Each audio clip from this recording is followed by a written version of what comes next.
नमस्कार मेरे प्यारे स्टूडेंट, इस वीडियो में आप सबका स्वागत है। आज हम क्लास 11 मैथ का जो सिलेबस के बारे में चर्चा करेंगे। क्या सिलेबस है, क्या सिलेबस में दिया है, क्या नहीं दिया है, मतलब हमें जिसे पढ़ना है उसके बारे में आज हम सिलेबस के बारे में जिक्र करेंगे। तो सबसे पहले तो ये मैं कहूँगा कि आपको सिलेबस के बारे में जानकारी होना बहुत ज़रूरी है कि क्या पढ़ना है क्या नहीं पढ़ना है। तो हम सबसे पहले ये क्लास 11 मैथ का जो सिलेबस के बारे में हम अध्ययन करेंगे। तो यहाँ बोर्ड के सामने जैसे आपको दिख रहा है, यह इसलिए मैं पहले लिख दिया हूँ ताकि टाइम ज़्यादा न लगे। तो टाइम को बचाने के लिए मैं ये लिख दिया हूँ। चलिए हम लोग देखें क्या क्या सिलेबस में है। तो अगर बात करेंगे तो फर्स्ट लेसन जो है समुच्चय सेट है। तो यह जो सेट है या सेट थ्योरी कह लीजिए, यह समुच्चय में क्या क्या पढ़ना है। तो समुच्चय में यह सब बातें यहाँ पढ़ना है हमें। तो समुच्चय में देखेंगे, पहले तो हमें समुच्चय पढ़ना है कि समुच्चय क्या है। हमें समुच्चय के बारे में पढ़ना है कि समुच्चय क्या है, समुच्चय किसे कहते हैं, इसके बारे में अध्ययन करना है। फिर समुच्चय का निरूपण पढ़ना है, किस तरह से उनका निरूपण किया जाता है। तो समुच्चय का निरूपण पढ़ना है। उसके बाद ये जब हम समुच्चय पढ़ लेंगे कि समुच्चय किसे कहते हैं, फिर उसका निरूपण किस प्रकार से होता है, उसके बाद समुच्चय के प्रकार में आते हैं। तो समुच्चय के प्रकार में आप देखेंगे तो पहला रिक्त समुच्चय पढ़ना है, दूसरा यह परिमित समुच्चय पढ़ना है, फिर समान समुच्चय पढ़ना है। यह सब समुच्चय के प्रकार के अंतर्गत आ जाते हैं। आगे जो आप देखेंगे तो यह उप समुच्चय पढ़ना है। फिर इसी में वास्तविक संख्याओं में जो है अंतराल के रूप में समुच्चय को किस तरह रिप्रेजेंट करेंगे उसका अध्ययन करना है, इसीलिए यहाँ केवल मैं अंतराल लिखा हूँ। अगला जो है अधि समुच्चय पढ़ना है। उसके बाद वेन आरेख पढ़ना है। यह सब वेन आरेख वेन महोदय जो दिए थे उसके अनुसार ये पढ़ना है। फिर समुच्चयों का सम्मिलन पढ़ना है, किस तरह समुच्चयों का सम्मिलन होता है। फिर यह समुच्चयों का सर्वनिष्ठ पढ़ना है, किस तरह समुच्चयों का सर्वनिष्ठ निकलता है। फिर समुच्चयों का अंतर पढ़ना है। उसके बाद पूरक समुच्चय पढ़ना है। यह पूरा का पूरा टॉपिक अगर कह लें तो यह समुच्चय का है, यह पूरा टॉपिक समुच्चय का है, फर्स्ट लेसन का है। अब हम देखेंगे यह सेकेंड लेसन में देखेंगे तो इसमें संबंध तथा फलन जो दूसरा लेसन है, संबंध एवं फलन कह लें। तो इसमें तो पहले क्रमित युग्म पढ़ना, बहुत छोटा सा पॉइंट होता है, वो जो छोटा ब्रैकेट में होता है, इसमें घटक आ जाते हैं, बस यही सब पढ़ना है। तो इसमें क्रमित युग्म। उसके बाद समुच्चयों का कार्तीय गुणन, यह मेन पोर्शन है। कार्तीय गुणन आप सीख लेंगे, फिर संबंध सीखेंगे, फिर संबंध के बाद फलन पढ़ेंगे। तो सबसे पहले कार्तीय गुणन आता है, उसके बाद संबंध की परिभाषा होती है, फिर फलन की परिभाषा होती है। तो यह समुच्चयों से, समुच्चय यहाँ हम देखे ही थे, फिर समुच्चयों का कार्तीय गुणन यहाँ है। फिर यह कार्तीय गुणन में अवयवों की संख्या, यहाँ कार्तीय गुणन में जो अवयवों की संख्या की बात हुई है, इसमें जैसे परिमित और अपरिमित इस तरह दो तरह से समुच्चय होते हैं। तो यहाँ परिमित समुच्चयों पर यह बात कही गई है कि परिमित समुच्चयों में कार्तीय गुणन में अवयवों की संख्या फाइंड आउट करने की बात कही गई है। इसमें यह तीन, जैसे कार्तीय गुणन की दो होते हैं, हमेशा दो समुच्चयों के बीच में कार्तीय गुणन निकालते हैं, तो उसी तरह यहाँ तीन समुच्चयों में, और यह तीनों सेम है, रियल नंबर की बात हो रही है, तीनों सेम का कार्तीय गुणन किस तरह से होता है यहाँ हम सीखेंगे। फिर इसी में चित्रीय आलेख सीखेंगे, किस तरह आलेख बनाते हैं इसका। यह ग्राफ में जैसे जो फंक्शन होता है जिस तरह चित्रण होता है उसके बारे में सीखना है। उसके बाद संबंध का हम जब ये संबंध निकालेंगे, संबंध जो पढ़ेंगे, संबंध क्या होता है उसके बारे में पढ़ लेंगे। तो जो संबंध रहेगा उस संबंध में प्रांत, परिसर और परास, यह पढ़ना है कि प्रांत क्या होता है। अच्छा, यहाँ परिसर और परास एक ही होता है, सप्रांत कह लीजिए, वह पढ़ना है यहाँ। फिर यहाँ वास्तविक मान फलन पढ़ना है, यह वास्तविक मान फलन पढ़ना है। जैसे हम यह वास्तविक मान फलन पढ़ेंगे, फिर उसके बाद उससे पहले ही हम फलन पढ़ेंगे, फलन की परिभाषा पढ़ेंगे। परिभाषा के बाद ये आता है वास्तविक मान फलन। बाकी सिलेबस में इस तरह लिखा है, तो इससे पहले में सिलेबस से थोड़ा मोड़ा छोटी बात है कि फलन का परिभाषा पढ़ेंगे, फिर यह पढ़ेंगे। यह पढ़ लेने के बाद यह जो फलन के प्रकार होते हैं उनके बारे में पढ़ना है। जैसे अचर फलन है, अचर फलन का ग्राफ सीखेंगे, प्रांत बनाएंगे, सप्रांत और परिसर की बात कर लीजिए, यह सीखना है। तो यह सब में यह होगा। तो अचर फलन, तत्समक फलन, बहुपदीय फलन और प्रमेयी फलन, उसके बाद मापांक फलन, फिर चिन्ह फलन तथा महत्तम पूर्णांक फलन, यह सब पढ़ लेंगे। इनका आलेख, प्रांत, परिसर, यह सब इसी में देखना है। उसके बाद फलनों का योग किस तरह होता है, संयोजन किस तरह होता है, फिर अंतर किस तरह, गुणन और भागफल, यह टोटल यह जो इलाका है यह दूसरे लेसन का इलाका है, टॉपिक है। यह दूसरे लेसन में यह चीज़ें पढ़ना है। उसके बाद तीसरे लेसन की बात करेंगे, तो ये तीसरा लेसन है त्रिकोणमिति फलन है। त्रिकोणमिति फलन में तो सबसे पहले हम त्रिकोणमिति फलन या त्रिकोणमिति की परिभाषा सीख लेंगे। उसके बाद कोण किसे कहते हैं वह सीख लेंगे। उसके बाद यहाँ आते हैं सिलेबस पर, पॉजिटिव कोण किस तरह से होते हैं, निगेटिव कोण किस तरह होते हैं, मतलब धनात्मक कोण और ऋणात्मक कोण पढ़ना है यहाँ। उसके बाद यहाँ देखेंगे कोणों का या कोणों को रेडियन तथा डिग्री में माप। तो हम जैसे कोण को मापते हैं, वैसे तो कोण को मापने के लिए 3 पद्धतियां हैं। जैसे रेडियन में मापते हैं, डिग्री में मापते हैं, उसी तरह एक और होता है ग्रेड। तो यह ग्रेड यहाँ नहीं दिया है, ग्रेड हटा दिया है। वही एनसीईआरटी में जो मैथ है उसके अनुसार यहाँ बात हो रही है। तो कोणों को रेडियन में किस तरह मापेंगे, कोणों को डिग्री में किस तरह मापेंगे, यह चीज़ सीखना है। फिर इनका एक मापन से दूसरे मापन में रूपांतरण सीखना है। जैसे रेडियन दिया है तो उसको हम डिग्री में कैसे कन्वर्ट करें, डिग्री में दिया है तो उसको हम रेडियन में किस तरह कन्वर्ट करें, यह चीज़ यहाँ सीखना है। उसके बाद यहाँ इकाई वृत्त की सहायता से, इकाई वृत्त की सहायता से त्रिकोणमिति फलनों की परिभाषा पढ़ेंगे। फिर इसमें sine square theta plus cos square theta बराबर 1, इसी की सहायता से इसका भी सत्यापन सीखेंगे। फिर त्रिकोणमिति, यह अलग है, त्रिकोणमिति यह देखेंगे, त्रिकोणमिति फलनों का चिन्ह सीखेंगे। इसी में अगर बात कर लें तो यह त्रिकोणमिति फलनों का प्रांत, परिसर और आलेख सीखेंगे। और यह जो मैं यहाँ लिखा हूँ, इस टाइप के जितने फंक्शन आएंगे त्रिकोणमिति में उनका अध्ययन करेंगे। जैसे यहाँ कह लें साइन एक्स प्लस वाई भी सीखना है, साइन एक्स माइनस वाई भी सीखना है। यहाँ कास एक्स प्लस वाई भी सीखना है, कास एक्स माइनस वाई भी सीखना है। यहाँ टेन एक्स प्लस वाई सीखना है, टेन एक्स माइनस वाई सीखना है। यहाँ काट एक्स प्लस वाई सीखना है और काट एक्स माइनस वाई सीखना है। और यह देखेंगे तो sine C plus sine D सीखना है, फिर sine C minus sine D सीखना है। उसी तरह कास सी प्लस कास डी सीखना है, फिर कास सी माइनस कास डी सीखना है। और यह देखेंगे तो साइन 2x, कास 2x, टेन 2x, इन सब का मान सीखना है। उसी तरह साइन 3x, कास 3x और टेन 3x, यह सब सीखना है। आइए अब हम चौथे लेसन में बात करें। चलिए देखिए, चौथा लेसन कट गया है, एकदम हट गया है सिलेबस से।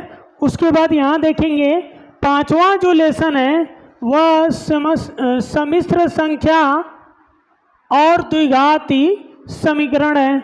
तो सम्मिश्र संख्या में आप देखेंगे, किसमें, सम्मिश्र संख्या में आप देखेंगे तो क्या क्या पढ़ना है, सम्मिश्र संख्याओं की आवश्यकता पढ़ना है कि हमें सम्मिश्र संख्या की कहाँ कहाँ आवश्यकता पड़ती है उसके बारे में पढ़ना है। फिर यहाँ जो ये पॉइंट है कि विशेषता के लिए लाने की प्रेरणा सभी द्विघाती समीकरणों को हल न कर पाने की अयोग्यता पर, मतलब यह कह लीजिए कि जो काल्पनिक मान होते हैं उन पर जो द्विघाती समीकरण बनता है वह यहाँ देखना है। मतलब अगर कह लें कि करणी में -1 की तरह से आए जिसको आयोटा के हिसाब से हम देखते हैं, तो यहाँ वह चीज़ यहाँ इसमें पढ़ना है। इसके बाद यह सम्मिश्र संख्याओं के बीच बीजीय गुणधर्म संक्षिप्त वितरण, जो सम्मिश्र संख्या का बीजीय गुणधर्म का संक्षिप्त वितरण यहाँ अध्ययन कर लेना है। फिर यह आर्गड तल पढ़ लेना है, तो यह कंप्लीट होता है। बस इसमें 1 2 3 4 पॉइंट इसमें पढ़ना है। उसके बाद आता है यह छठवां लेसन है, वह है रैखिक असमीकाएं हैं। तो रैखिक असमीकाओं में ज़्यादा नहीं, बस इतना ही पढ़ना है। रैखिक असमीकाएं पढ़ना है, किसे कहते हैं। वैसे असमीकाएं पढ़ेंगे तो इसमें देखेंगे तो बहुत प्रकार के होते हैं, लेकिन हमें रैखिक असमीका यहाँ पढ़ना है। फिर एक चर में रैखिक असमीकाओं का बीजीय हल पढ़ना है।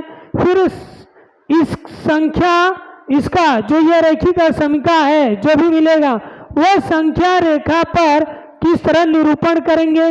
तो मतलब ग्राफ यहाँ सीख लेना है। यह छठवां लेसन में बस 1 पॉइंट, यह दूसरा और तीसरा, बस 3 पॉइंट यहाँ पढ़ना है। उसके बाद देखेंगे तो यह क्रमचय तथा संचय, क्रमचय तथा संचय के लिए इसमें क्या बातें कही गई हैं, इसमें देखेंगे तो गणना का आधारभूत सिद्धांत पढ़ना है। यह पढ़ना है कि गणना का आधारभूत सिद्धांत क्या है, उसमें योग और गुणन इस तरह से सिद्धांत 2 प्रकार के मिलते हैं, तो वहाँ यह सीख लेना है।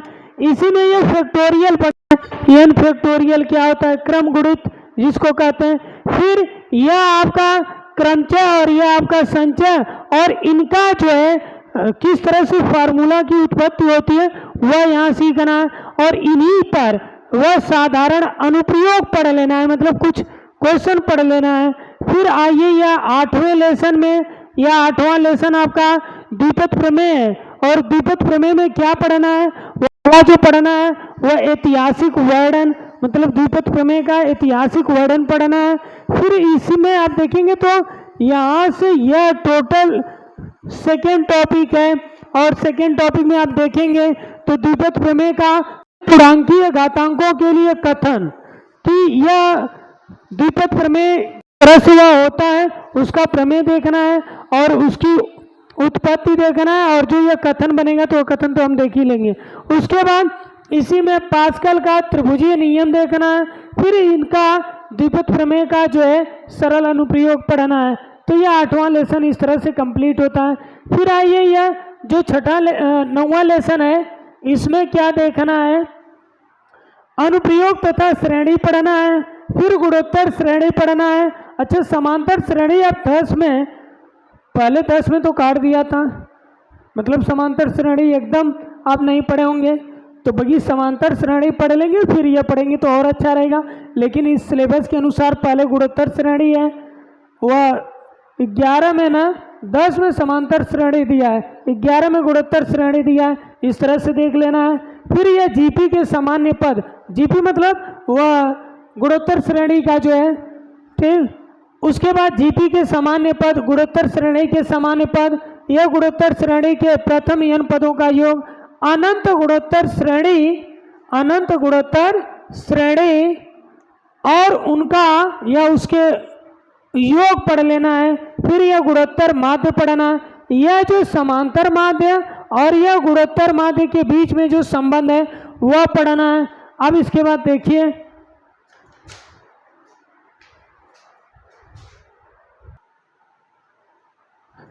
तो चलिए 10वां लेसन देखिए क्या क्या इसमें 10वां लेसन में है। 10वां लेसन आपका सरल रेखा है। सरल रेखा में देखेंगे तो 2D, जो पिछली कक्षाओं में 2D आप पढ़े हैं उनका यहाँ केवल दोहराना है। फिर उसमें यह देखेंगे कि एक रेखा की ढाल तथा 2 रेखाओं के बीच का कोण, यह यहाँ देख लेना है। फिर इसमें देखेंगे रेखा के समीकरण के विविध रूप, जो यह रेखा का समीकरण के विविध रूप होंगे उन रूपों का भी यहाँ अध्ययन करना है। तो क्या क्या, अक्षों के समांतर, बिंदु ढाल रूप, ढाल अंतःखंड रूप, 2 बिंदु रूप, अंतःखंड रूप, यह सब विविध रूप हैं। यह जो है रेखा के समीकरण के रूप हैं। तो इन सब का जो है रेखा का समीकरण ज्ञात करना है। उसके बाद देखेंगे कि एक बिंदु से और एक रेखा की दूरी क्या है। उसके बाद देखेंगे 2 समांतर रेखाओं के बीच की दूरी क्या है। इसके बाद यह लेसन खत्म हो जाएगा। इसके बाद यहाँ देखेंगे तो यह शंकु परिच्छेद में क्या क्या पढ़ना है। तो शंकु परिच्छेद में वृत्त, परवलय, अतिपरवलय, दीर्घवृत्त, एक बिंदु के रूप में यह पढ़ना है। फिर यहाँ देखेंगे तो एक सरल रेखा तथा प्रतिच्छेदी रेखाओं का एक युग्म शंकु परिच्छेद का केवल परिचय, इन सबका ये जो ऊपर लिखा गया इनका परिचय केवल पढ़ना है। उसके बाद ये वृत्त का मानक समीकरण, परवलय का मानक समीकरण, दीर्घवृत्त का मानक समीकरण, अति परवलय का मानक समीकरण और इन सबका सामान्य गुण पढ़ना है, गुण पढ़ना है। उसके बाद ये 12वां लेसन में क्या पढ़ना है, 12वां लेसन में देखेंगे तो त्रिविमीय ज्यामिति का परिचय, इसमें त्रिविमीय अंतरिक्ष में निर्देशांक वह देखना है, फिर इसमें निर्देशांक तल देखना है, फिर एक बिंदु के निर्देशांक देखना है। ये सब 3D की बात होती है। और दो बिंदुओं के बीच की दूरी देखना है। जिस तरह से 10 में दो बिंदुओं की बीच की दूरी पढ़े हैं वो 2D में, यहाँ 3D में पढ़ना है। उसके बाद यह देखेंगे 13वां लेसन में तो अवकलन के दूरी के परिवर्तन की दर के रूप में परिभाषा या परिभाषित करना यह सीखेंगे यहाँ। फिर यहाँ सीमा की सहजानुभूति बोध, क्या सीमा का कुछ उसमें बेसिक कंसेप्ट देखेंगे और सीमा की वजह से पूरे कैलकुलस का जन्म भी होता है, तो वही बेसिक यहाँ पढ़ना है। फिर यहाँ बहुपदी फलनों, परिमेय फलनों और त्रिकोणमिति फलनों की सीमाएं, इन सभी फलनों पर सीमा पढ़ना है। उसके बाद यहाँ अवकलज की परिभाषा पढ़ना है। फिर फलनों का योग, अंतर, गुणन तथा भाग द्वारा जो नया फलन बनेगा उसका अवकलज यहाँ पढ़ना है। उसके बाद यह बहुपदी फलन और त्रिकोणमिति फलनों का अवकलज पढ़ेंगे। इसके बाद देखेंगे आप 2 लेसन और बचे हैं। एक सांख्यिकी है जो 15वां लेसन है। इसमें आप देखेंगे 15वें लेसन में जो सांख्यिकी है इसमें क्या क्या है। ये तो पहला देखेंगे तो प्रकीर्णन की माप पढ़ना है। उसके बाद वर्गीकृत और अवर्गीकृत आंकड़ों के लिए माध्य विचलन, प्रसरण तथा मानक विचलन ये हम पढ़ेंगे, लेकिन वर्गीकृत अवर्गीकृत दोनों के लिए ये पढ़ना है। यह उसके बाद बस इसमें देख रहे हैं तो 2 पॉइंट या 2 टॉपिक है, लेकिन विस्तार से अध्ययन करेंगे तो ज़्यादा टाइम इसमें लगता है। यह प्रायिकता जो अंतिम चैप्टर आपका क्लास 11 का जो मैथ का सिलेबस है उस सिलेबस में यह अंतिम चैप्टर है जो 16 है, 16वां लेसन है। इसमें क्या क्या पढ़ना है, घटनाओं के घटित होना और घटित ना होना, इस पर प्रायिकता है। यह घटना देखिए, नाट घटना, एंड घटना, और घटना, या घटना, यह सब घटना यहाँ देखना है। निशेष घटनाएं देखना है। उसके बाद यहाँ देखेंगे तो यह परस्पर अपवर्जी घटना सीखेंगे। यहाँ प्रायिकता की अभिकृति या दृष्टिकोण के हिसाब से पढ़ना है। उसके बाद यह जो पिछली कक्षाओं प्रायिकता पढ़ा गया था तो प्रायिकता सिद्धांत के संबंध यहाँ देखना है। उसके बाद एक घटना की प्रायिकता, उसके बाद ये जो नाट, एंड, आर, ये सब तीनों घटनाएं जो हो रही हैं उनकी प्रायिकता देखना है। यह पूरा हम लोग क्लास 11 का मैथ का सिलेबस के बारे में हम लोग जिक्र किए हैं, कितना क्या पढ़ना है क्या नहीं पढ़ना है। तो इसमें वही चीज़ बताया हूँ जो पढ़ना है, जो नया सिलेबस 2023-24 में जो जारी हुआ है उसके अनुसार हम लोग बात किए हैं। यहाँ एक चीज़ और है, आपको अगर ये मेरी वीडियो आपको अगर पसंद आए तो जो मेरा चैनल है इस चैनल को आप लोग सब्सक्राइब, लाइक और कमेंट अवश्य करें। और कोई सुझाव देना है तो कमेंट के माध्यम से आप सुझाव दीजिए। धन्यवाद।